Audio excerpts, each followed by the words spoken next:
කයිද තෙල් නීතිගත සංස්ථාවට බහුතර කොටස් By allowing the Ceylon Petroleum Corporation to hold a majority stake in managing the oil tank farm, it will be subjected to an audit by the Auditor General, while the directors can be summoned and questioned by the Committee on Public Enterprises. Questions can be raised on this matter from the subject minister in Parliament as well.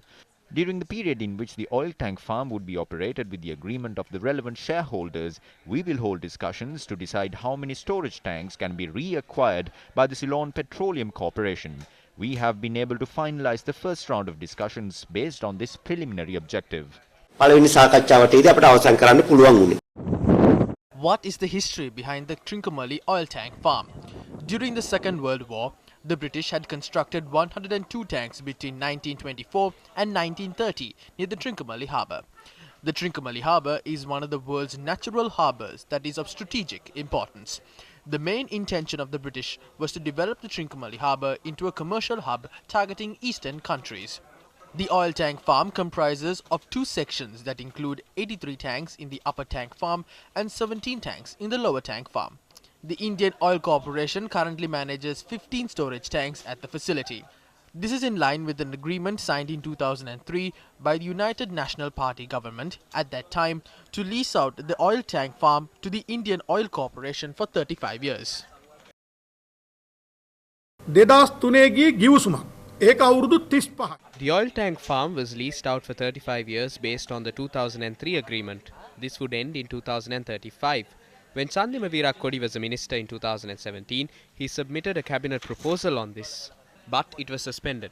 Minister Arjuna submitted a proposal highlighting that 16 tanks are with the Lanka Indian Oil Corporation and called for 10 tanks in the upper farm to be vested with the Ceylon Petroleum Corporation while developing the remaining 74 tanks as a joint venture. When discussions were being held on this matter, the Sri Lanka Nidhas Sevaka Sangama asked for 20 tanks by citing that 10 are insufficient. They had agreed to table a proposal in line with these requests. The court has ordered that a new agreement cannot be signed until the conclusion of the 35-year lease period. But the minister is saying that they had made this decision following agreements reached with trade unions. I spoke to all trade unions this morning. They clearly said that they have not agreed to any of the conditions set out by the minister. They insisted that they have not entered into a joint venture. Therefore, let me reveal the truth. A board paper had been put forward at the Ceylon Petroleum Corporation for a Petroleum South-East Corporation hub. The proposal aims at purchasing a 100-acre area of the Hambantota port that is owned by a Chinese firm on lease and to construct 24 storage tanks under 3 phases with a capacity of 10,000 metric tons to provide oil to the north, east, Anuradhapura and Kurunegala. The cost of this project has been estimated at 2.25 billion.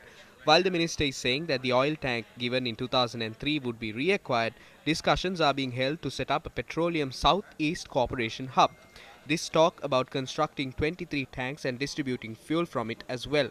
If that is the case, then why are they acquiring 84 tanks? We will not receive the entire oil tank farm. ඇත්ත කතාව ඒකයි. ඒ කියන්නේ අපිට gediya පිටින් මේක හම්බු වෙන්නේ නැහැ. අපිට තවත් ආරංචියක් තියෙනවා. Last evening we were notified that there are 3 entities. There is suspicion among employees and the public on whether the ulterior objective of this is to allow foreign forces to enter the Ceylon Petroleum Corporation. සකසා දීමේදී කියන එක සම්බන්ධයෙන් බරපතල ගැටු සැකයක් සේවකීන්ටත් මේ රටේ මහ ජනතාවටත් මේ වෙනකොට ඇති වෙලා තියෙනවා. The Indian High Commission in Colombo for a second day today issued a press release regarding the Trincomalee oil tank farms. The Indian High Commission said that the two governments have consulted each other to explore mutually acceptable modalities for jointly developing and operating the Trinco oil tank farms in accordance with the existing bilateral understandings, including the MOU of 2017. The High Commission adds that India looks forward to formal discussions on the matter and expeditious implementation of their outcome to mutual benefit.